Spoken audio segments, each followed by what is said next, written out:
সবাইকে স্বাগত জানাচ্ছি ঘরকন্যার সহজ পাঠে। সেদিন যে ফ্রাইড রাইস রান্না করেছিলাম সেটার সাইড ডিশ ছিল চিলি চিকেন। চলুন আজকে সেটা দেখি। তো প্রথমে বাটার গরম করে তার মধ্যে চিকেনগুলোকে আমি দিয়ে দিলাম।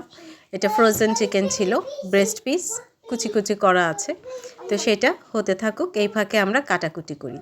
ক্যাপসিকাম কেটে নিচ্ছি কিউব করে, লাল এবং সবুজ দুই রকমের ক্যাপসিকাম, সবগুলি কিউব করে কাটছি। এরপর কেটে নিচ্ছি লেটুস পাতা। এই লেটুস পাতা কাটাটা ভীষণ স্যাটিসফাইং, দেখতেই পাচ্ছেন খুব সুন্দর করে সহজে হয়ে যায়। এটা কাটতে আমার ভীষণ পছন্দের, খেতে যেমনই হোক। কেচি দিয়েও কেটে নিচ্ছিলাম কিছু।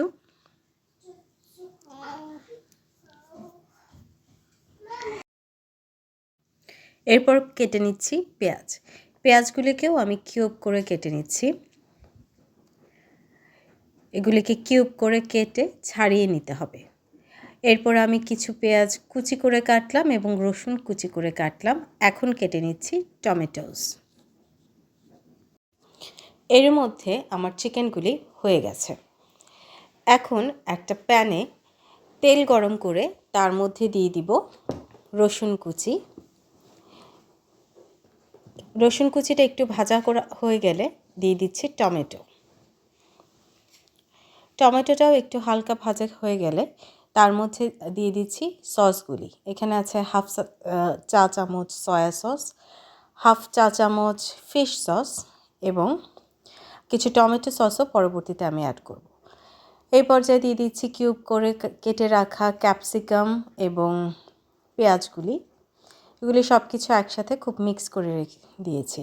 এই পর্যায়ে কিন্তু চুলার হিটটা বেশ হাই রাখতে হবে। তারপর একটু চিনি দিয়ে দিলাম, আর এখন চিকেনগুলিকে দিয়ে দিচ্ছি। এই রান্নাটা কিন্তু খুব গরম গরম পরিবেশন করতে হয় এবং গরম গরম খেতে হয়। আর ক্যাপসিকামগুলো একটু ক্রাঞ্চি থাকে, তাহলেই খেতে ভালো লাগে। একদম ফুল কুক ক্যাপসিকাম কিন্তু খেতে ভালো লাগে না। তো সব কিছু আবার খুব ভালো করে মিক্স করে নিলাম। এখন দিয়ে দিচ্ছি একটু টমেটো সস।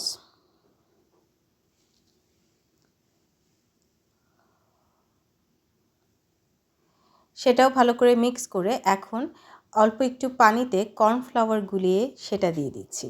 এই পর্যায়ে খুব দ্রুত হাতে নাড়তে হবে যাতে করে কর্নফ্লাওয়ারগুলো প্যানে আটকে না যায়, বরং চিকেনের সাথে ভেজিটেবলের সাথে খুব ভালো করে মিশে যায়। এরপর চুলা অফ করে তারপর আমি দিয়ে দিচ্ছি লেটুস পাতা। এখানে আপনারা চাইনিজ ক্যাবেজও ইউজ করতে পারেন। এটা একেবারেই অপশনাল, আমার কাছে দিলে দেখতে ভালো লাগে, খেতেও ভালো লাগে, এই জন্য আমি দিই। তো হয়ে গেছে আমার চিকেন চিলি। অনেকে হচ্ছে চিকেনটা ফ্রাই করে মানে হচ্ছে ডুবো তেলে চিকেন ফ্রাইয়ের মতো করে ভেজে তারপর করেন। ওইটা আমার কাছে একটু ঝামেলা লাগে। আমি তো জানেনই সব কাজ আমি খুব সহজে এবং কম সময়ে করতে চাই, তাই আমি এভাবে করি। তো এই তো হয়ে গেছে একটা full platter fried rice and chilli chicken. Enjoy. Thank you for watching. By.